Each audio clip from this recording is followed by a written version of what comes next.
back to the show, Business Mastery for Startups, Scale-Ups, and Early Stage Businesses with your host, Jerry Gadori. And this week I've got Dane and Andy. They're the co-founders of a technology firm called StackUp, which I'll let them explain more. But short version, I'm both excited to talk to you about it, as well as a little bit jealous of their process, which is exciting. We'll learn more about in a minute. Speaking of which, why don't I let them introduce themselves, as I'm sure they'll do better than I did. Dane, why don't you lead off? Yeah, so my name's Dane. I am the co-founder and CEO of StackUp. I have a background in software development, so started out as a developer once upon a time and founded a software development agency that I ran for about 23 years. Grew that to a team of about 90 people and was awarded as one of the best places to work in Australia and got to work with hundreds of startups, scale-ups, enterprises along that journey. And along the way, met Andy and we came up with this idea that has become StackUp. That's awesome. Was it a custom software development house? It was, yeah, bespoke applications. So, everything weird and wonderful. A lot of IoT stuff, a lot of AI stuff.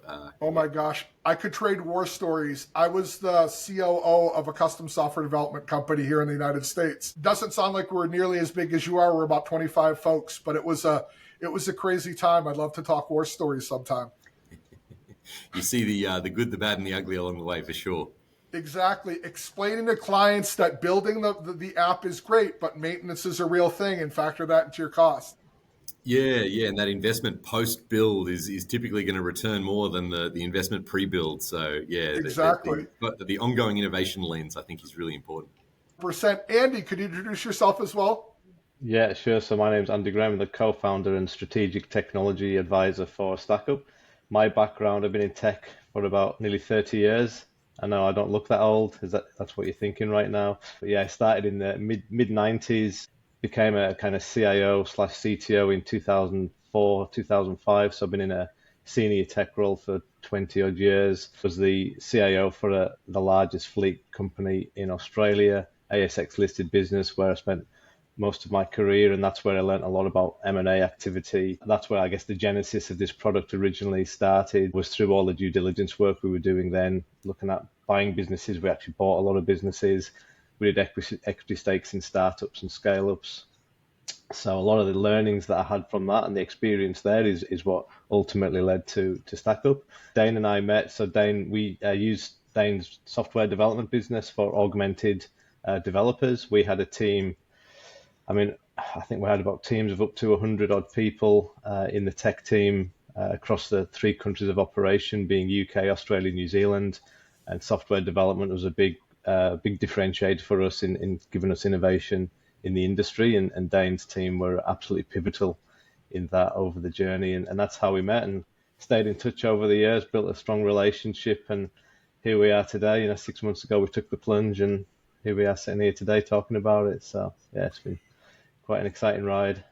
No, that's a great story. So we're going to talk a lot about technology stacks, within the small business industry and space. But let's talk a little bit about your product first, because it's relevant to the conversation, so people kind of understand the context. So talk to me a little bit about StackUp, Andy. Okay. So sorry about that. The background. No, that's all right. So effectively, the background, as I mentioned there. So the genesis of the product was I've done numerous due diligence exercises over the years, both with the businesses I worked for and independently of those. And one thing I developed about 15 years ago was effectively a playbook. Because I was doing so many of them, I kind of came up with a process that says there's about 500 questions that you could ask in any due diligence, in any technology due diligence. There's really only about 50 that matter from an operational perspective. Yes, there's lots of things you can ask for compliance, but the reality, operationally speaking, from someone who sat in the chair, what I knew was what's important and where the skeletons would be hidden. So I knew what questions to ask in what order to elicit the answers that I needed to make an accurate representation of the business that was being looked at. Also on the receiving end of that as well, by the way, we were looked at by other businesses, and I was audited 4 times a year for about 20 years, actually prior to that as well. So I've been audited, 4 times a year for 25 years. You kind of get used to asking a lot of questions and being asked a lot of questions. So I effectively came up with this playbook, and over the time, I kind of figured, look, there's something in this that we could productize, the ability to perform a due diligence, because they took weeks, as you would be aware, Jerry. Technology due diligence exercises, they take weeks, time consuming, disruptive. And this was a process that I came up with to say, well, how do we make that as quick and easy and painless as possible for both the person asking the questions and the person on the receiving end? And that's where I developed this playbook to try and get through the process as quickly as possible and get to the heart of it, with kind of a shorter list of questions, if you like.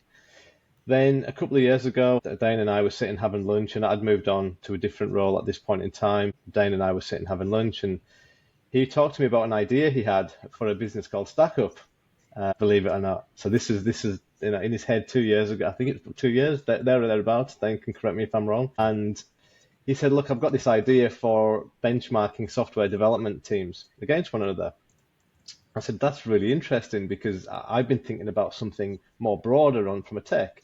And at that point, I was thinking, do I get into IT auditing? Is that where my future lies? Is that something that, because I enjoy the M&A process, and they're going in and getting to know people, building relationships, asking the questions, using my expertise and experience that I've developed over the years to really get to the heart of what is understanding the health, if you like, of a technology function. So Dane said, look, I've got this idea. He kind of painted an outline, and I went, this sounds quite interesting. I think there's something there that we could both bring to the table, but how do we productize what I'm doing? Because some of it could be seen as subjective. That was about 2 years ago. Then we continued to talk, and just coming up with ideas and thoughts, and maybe there's a way that we can productize this. And then about 6 months ago, we were sitting in another cafe in a place called Surrey Hills in Sydney, which you won't recognize, Jerry, but anyone in the tech community in Australia will understand. Surrey Hills is a bit of a mecca for tech businesses in Australia, particularly in Sydney. Or used to be, not so much now, but what was back in the day. And we were sitting again in a cafe, and at this point in time, we said, you know what, there's a product in this. We'd had a lot of conversation about how do we turn this thought into a product. So I kind of, the way I describe it to people, I guess Dane kind of provided the outline, I painted in the picture, and together we just went, this is something that is really, we feel could be really valuable to a variety of businesses, startup, scale up, enterprise, mature businesses. It doesn't really matter. As long as you've got a tech function, then you can benefit from this solution. So that's how it started. That was the genesis of the product. That was the journey that we went on. And that was about 6 months ago now, actually. We decided to pull the trigger and say, let's do this, in spare time, evenings, weekends. Dane's got the benefit of being, the chairman of his own business. So he's got a bit more flexibility than me. I did have back then. So that's how it all came to be. That's exciting. So if I'm understanding your product right, it's an automated audit or assessment of the tech stack and readiness of a small business in service to making sure that they're ready for some type of A or investment due diligence. Is that accurate? Yeah, I think, yeah. So essentially it enables founders to benchmark their entire technology function. So it is all of those elements that are likely to be assessed when you get to an M&A process, but they're also just good foundational things that you should have in place if you're going to perform at a really high level anyway. So I think it's got both of those benefits. It's things that are just foundational and you should have in place. But the trigger for that sometimes is people looking to get funding or get an exit. I think there's that piece that we have in place right now, which is all of this benchmarking against best practice. Eventually, the vision for the business is to build out comparative data so you can see how you stack up against other organizations by sort of size, stage, and industry. So, if you're a fintech between 20 and 50 staff, how do you stack up against other fintechs at that size and stage? Or what do you need to be at the next stage of growth so that you can sort of start planning for the future? So, yeah. That's exciting. Now, given that both of you have a background in this space prior to creating this product, what are typical problems that you see companies have or that early stage founders and leaders make as it relates to building their tech stack and building their technology infrastructure? Yeah, look, that's a great, that's a great question. So the one for me is not considering scale at the start of the process. So if you don't allow for scale when you're first building your stack, you've got a lot of rework to do. I know of a pretty big Australian business that had to refactor their entire stack. It took them when they built the business and they started out, they just said, look, we'll build something and hopefully it'll be successful. It was very successful. They spent 18 months re-architecting their entire stack at a cost of millions of dollars, because when they first launched the business, they hadn't catered for the fact that they may scale and they hadn't allowed for success. So what we're trying to do here is prepare people for risks that may come, scale, innovation, making sure that the foundational elements are all there. And that's based on my personal experience of having gone through this many times over, and seeing what it takes to build a scalable, sustainable business or technology foundation that's also safe, it's secure, it's reliable, it's got redundancy. And it's just, my goal with this is to have people not go through all of the challenges that I went through. I had a full head of hair before I got into IT, and I like to think IT contributed to my lack of hair. It's a pretty tough job, right? It's very demanding. It's 24/7. You work on weekends. Like anybody that comes into IT and say I don't want to work weekends, they say, well, this is probably the wrong the wrong area for you. So for me, it's about prevention, not cure. What I'm trying to do is say, I can see around corners, not because I'm some kind of magician. It's because I've been there and done it and seen it. I experienced it. I just want other people not to have to go through that experience. So, and that's, whether you're a startup, scale up, a mature business. And what I've also discovered over the last few weeks, just with some of the people that, we only launched the business 4 weeks ago, and just people don't know. That's just what it is. It's not like, there's nothing malicious. There's no, negative intentions. They just don't know. They've not had the experience. I get asked a lot of questions around some of the questions that we ask in the assessment, and they say, why do you ask that? And then I give them a war story. We're actually filming a series of war stories at the moment that we're going to publish to show people. I love that. Because what we find resonating is people just don't know. They say, no, that will never happen to me. I'm like, well, you'll never guess what happened to me or somebody that I know. Just got to be careful with some of my stories. Yeah. Then, if I could pause you there for a minute, you said a lot. I want to unpack it before we move past it. There's two things you said that I think are immediately valuable to any business leader. Number one is beginning with the end in mind. That scaling issue is something I have worked in technology services and products my entire career, but mostly on the people side of the business. I run sales teams. I run recruiting teams. I run, again, the business side. And I can't tell you how often I would see leaders making decisions, not knowing where they want to go, only to realize later that they're building in the wrong direction. So I think that's a huge thing. The second thing you mentioned, everyone's familiar with Maslow's work, but they're not familiar with Maslow's hierarchy of adult learning. And there's 4 stages. He could have named these better. He clearly wasn't a marketer. But his first one is called unconscious incompetence. The second one is conscious incompetence. The third one is conscious competence. And the fourth one is unconscious competence. And we just described as a great example. People don't know what they don't know because they've not been in that position before. Yeah. And let's face it, like technology is a pretty complex subject. Like even when you're in it and you do it 24/7, there's just a lot to keep up with. And so when you're a non-technical founder in particular, that challenge is even greater. So I think part of what StackUp does is kind of provided that independent set of metrics that actually matter, that a non-technical person can look at and go, okay, I get it. I've got an understanding of the whole thing. Yeah. So, but it's so much easier now than it was back when we started. And again, Jerry, just going back, like now, as I've been doing some work for a fintech startup recently, their architecture now, whilst they're a startup, they can scale to, 100, 300, 1,000 employees, 2,000, because we've gone digital native.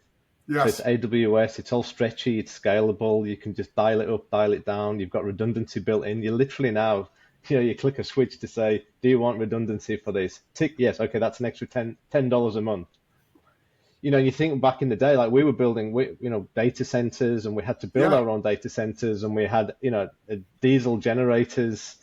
I worked in a business where the entire basement was a diesel generator, and we had to make sure that we had agreements with the local fuel company, because in the event of a fuel shortage, we had to get first dibs on the fuel in case of any issues. You just don't have to consider any of that now. So it's so much easier to build a scalable business. And for the price that you can do it for, obviously we've been doing it as part of setting up StackUp, and it's astounding how cheap it is to actually build scalable foundations using enterprise grade products, It such as is. Microsoft and AWS. I mean, these are the biggest companies in the world, costing a few dollars a month. Yeah, it's so I talk to founders every day, both for this show and for my own business. And I was talking to a person who has an AI agent startup, and he was talking about he's a software developer by trade, and we're talking, and he mentioned he, like me, has a little bit of gray in his beard, and he said software development as a career field was really a function of our lifetime. Before us, yeah, you had the people working on ENIAC and things like that, but as a mainstream job, software development really didn't exist. It's conceivable that in our lifetimes, it will also stop being Yeah, a career field. yeah, It's amazing to me that that entire sector of employment may not live longer than I do. yeah, yeah. So let me ask you another question. I'll start with you, Dane. So Dane, if you could give any startup founder or early stage leader one piece of advice, what would that be? I'd actually say don't build too much. So be really intentional about what you're building, why you're building it, and sort of what the assumptions are that you're testing in building that thing. I think the most common mistake I see is founders getting really incredibly excited about the end vision, which is great, and you'll get there. But trying to boil the ocean, trying to do it all at once, is where you just end up with mediocre products that have holes in it and that don't actually do one thing really well. And then that sort of buys you the right to build out everything else and to build out that longer term vision. So I'd say, yeah, don't build too much. Be intentional about what you're building and what critical assumptions you're trying to prove in building it. I couldn't agree more. I'm an author as well as a business person. I experienced that challenge writing my book. I found I was writing it originally more for myself than my audience. And it wasn't until I hired a book coach that helped me pull that out. And my son's a musician, and his band has the same challenge. So it's not just folks in the business world, but that's great advice. Getting out there and talking to paying customers about what they actually like Yeah. about your MVP before Yep. adding features is huge. And I think that's the other piece in terms of opinions. You're going to get a lot of them, and part of the founder's journey is making those judgment calls about what's important and what's not. But at the end of the day, it's the paying customers that really, that drive that product, I think. So, yeah. Couldn't agree more. Andy, let me ask you the same question. If you could give one piece of advice to any startup founder, early stage leader, what would it be? Being easy to work with is an underrated quality. Be Yes. very selective about who you work with. I have a pretty easy rule that I try and live life by. It's a no dickheads policy. I don't want to work with dickheads. I don't want them in my realm. I only work with good people, high caliber, who I can trust and respect, and who can, operate at a level of intensity. And Dane is one of the very few that I've come across that I operate at pretty high intensity, and Dane matches me. In fact, he's already this morning been on the go since about 5 o'clock. I've got about 10 Teams messages ready to go through from him. And that's very hard to find someone that can match that level of intensity, but also operate at a level of capability that you're getting things done, you're getting it done quickly. But that's all about selecting the right people that you want to work with. That's a really important one for me. Yeah, I couldn't agree more. It's crazy that likability would top your list right up until you realize that as a startup leader, you're going to be working with that person all the time. And Yeah. if you can't get along with them, it's miserable. I've been, as I mentioned, in this space since the mid 90s, and I always tell people the same thing. In the literal thousands of people I've either hired for my own companies or for other people's companies, there are infinitely more bad matches than there are bad candidates and bad companies. 100%. Yep. And I think a lot of too businesses short. fail. Yeah, I think a lot of businesses fail, not because it's not a good idea and not because they haven't got the capability, lack of execution, and not because they can't execute, because they just don't communicate. And that there's just a mismatch. And I've seen that so many times. You go, that's a really good idea. That should succeed. Right? You write that down on paper, it should succeed. But you introduce the humans into the mix, and it's just, that's never going to work. With that mix of humans, it's never going to solve that problem. It's as simple Yeah, as that. exactly right. In a big company, that can cause real problems. In a small Yeah. company, it can end the company. Yeah. It gets diluted in a larger business because there's so many, you can kind of get away with one or two. Yes. and it just gets diluted to an extent. And I've been there, right? I've worked in large businesses as well, in enterprise businesses, but in a smaller business, it's just so magnified and pronounced that one bad egg can really just, destroy an entire business. Yeah, we used to call those HFAs, high functioning a-holes. Yeah. And we would see it a lot in sales. You'd have somebody who's a rock star, they bring in huge amounts of dollars, so their behaviors are tolerated. And whenever I would take over management of a team like that, I'd pull that person aside and say, the nanosecond your dollars drop, you're gone. And this is why. Fix it now, and it won't be a further problem. But if you don't understand the nanosecond your numbers drop, you're gone. Yeah. So you have both been in this space for a very long time, but you're relatively new with this startup. Now, Dane, I apologize. Did you start the other company, the software development? Okay. So this is your second go round? It is, yeah. Yep. And Andy, is this your first go with round? a failed startup along the way as well, sort of back to 2018-ish, had to go to another startup. So we saved those stories for Friday night after a couple drinks. That's how. Yeah, we all have those too. Yeah, this is the first time I've been sitting in the chair. So I've invested in startups and watched a lot of startups and helped a lot of startups, but never actually been. This is me jumping onto the side of the fence and saying, well, I've been telling everybody else what to do, so how about I have a crack at it myself? And now I get it. Now I get how hard it is. I was just going to ask that. What's different than you expected? The amount of work that's required just for the fundamentals. Yes. Like right now, for example, we're just trying to find an accountant because we've got revenue coming through. We've also got expenses, which means we now have to produce a quarterly BAS, which is a business activity statement in Australia that you have to produce. Like, I'm sure Dane and I could probably do that if we really put our mind to it, but neither of us want to be accountants. It's not what our vocation that we chose in life. So now I've got to find an accountant. But to find an accountant, you want to make sure you get the best pricing because we don't have a lot of money. We don't want to go out there and spend thousands on somebody unnecessarily. So that in itself, it just consumes time. And I'm doing a lot of this, at night times and weekends, and accountants don't work night times and weekends. A lot of it's via emails and bent back and forth. So it's just really time consuming and consumes a lot of energy. Yeah, it's not appropriate for me to mention here, so we can talk about offline later, but I do have some ideas for you that might help you in that area. Okay, yeah, that would be great. Dane, that's just one example. Yeah, it's just one example of many features, functions that you have no one else. I can't say, oh, I'll go and ask them to do it, or there's nobody else. It's me and Dane. It's like, well, Dane is on the sales march at the moment, and I'm like, sales is king, right? Let's focus on that. So exactly. Everything else no at the revenue moment when your runway just goes like this. That's it, exactly. So, when we were growing Apicero, I think I mentioned to you before, Andy, we got from 0 to 2,500 employees, 9 offices in 3 countries in just under 5 years. And that was a 7-day-a-week slog. I'm not going to complain because we were acquired for 9 figures. It was by every metric, it was a wild success.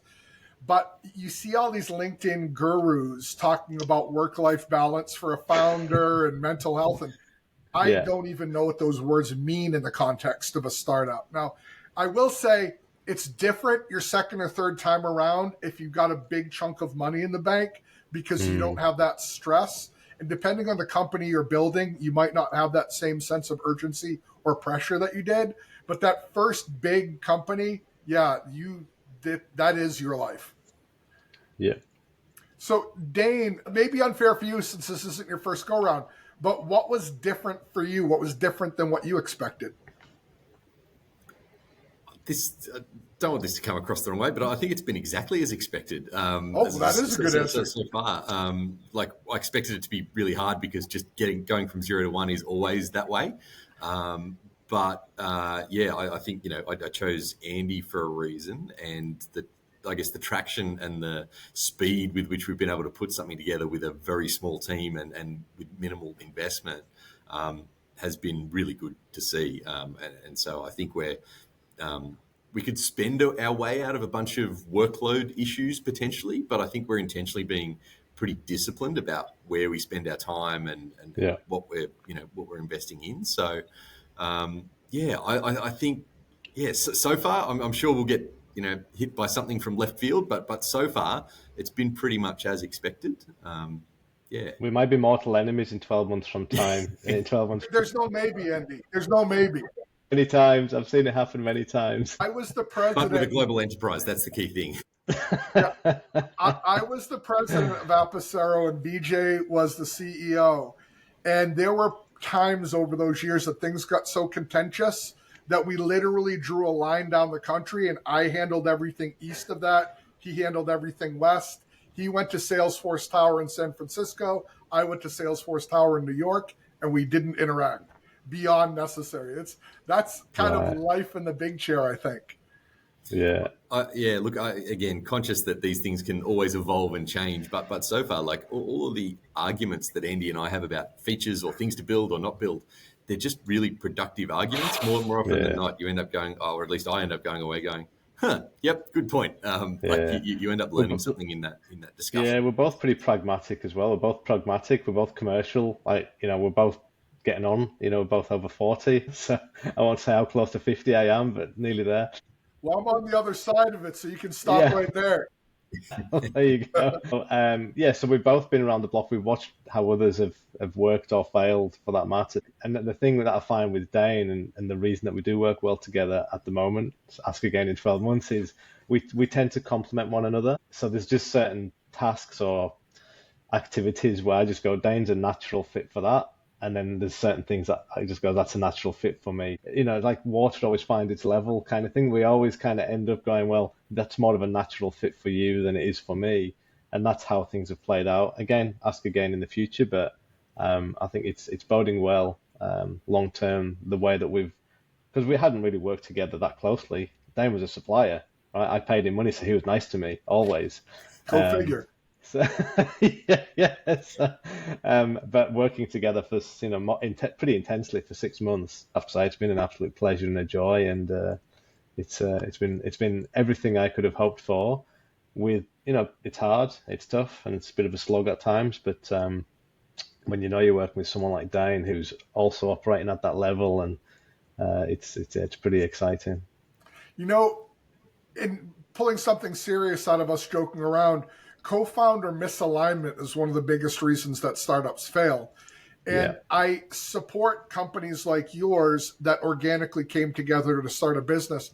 I struggle when accelerators like, for example, Y Combinator, force founders to find a co-founder because as investors, they feel more comfortable with more throats to choke. And those kind of forced marriages, much like I imagine shotgun weddings in the past would be, create some pretty bad matches. It was like reality TV shows where they bring boy bands or girl bands together. They never quite end that well, right? So they make it for a season. You force people together. It doesn't matter what the discipline is. You force people together to achieve an outcome. If it's not natural, then there's always going to be tension. Don't get me wrong. I'm sure there are exceptions to that, but I would say that the majority won't succeed on that basis when they haven't chosen that path collaboratively. Yeah, I think we've all done enough troubleshooting to know that we don't solve for outliers. We solve for the middle. Yeah. So what's next for your company? You'd mentioned you're about 4 months old. You're focused intelligently on sales. What's next? Yeah, so we've had some really good traction just from direct sales efforts, which is great. But the vision for the business is to be a pure play SaaS platform and a global one at that. So I think it's a matter of then transitioning that's direct sales success into a model where we can acquire customers at scale for a price that makes sense. And start building a data set that's large enough so that we can start providing the comparison service to our clients, because I think that's really valuable as well. It's not just where you're at, it's where you're at versus other companies. So I think it's getting our building up our marketing engine to convey the sales message that's working, and translating that kind of offline sales process into online customer conversion and then scaling up, because the larger the data set, then the more value we can provide to customers in terms of where they stand and how they stack up against others. That's awesome. Dane, if people want to learn more about you and about your company, where can they do that? Yeah, so our website is stackup.tech. So you jump to our website, stackup.tech. Yeah, obviously we've got LinkedIn and all that sort of thing, so you can find Andy and I on there as well. Always happy to chat. Awesome. And Andy, where can they find out more about you? Is there anything beyond? No, stackup.tech and then LinkedIn. They're the best two places to communicate with us. That sounds great. And for those out there in the crowd, you already know this, but please don't crash your cars trying to write those things down. I'll include those in the show notes. And a quick plug for LinkedIn as our sponsor this week, just joking. They're not sponsoring us. But Andy and I actually met on LinkedIn. That's how this whole show came to pass. Yeah. So LinkedIn's a powerful networking tool if you use it right. Absolutely. So I'd like to thank you both for being on the show. You've been wonderful guests. You're invited back anytime. Between now and next week's show, as always, keep building awesome things. We look forward to having you back. Thanks again, Dane and Andy. Great. Thanks a lot, Jerry. Much appreciated. Thanks.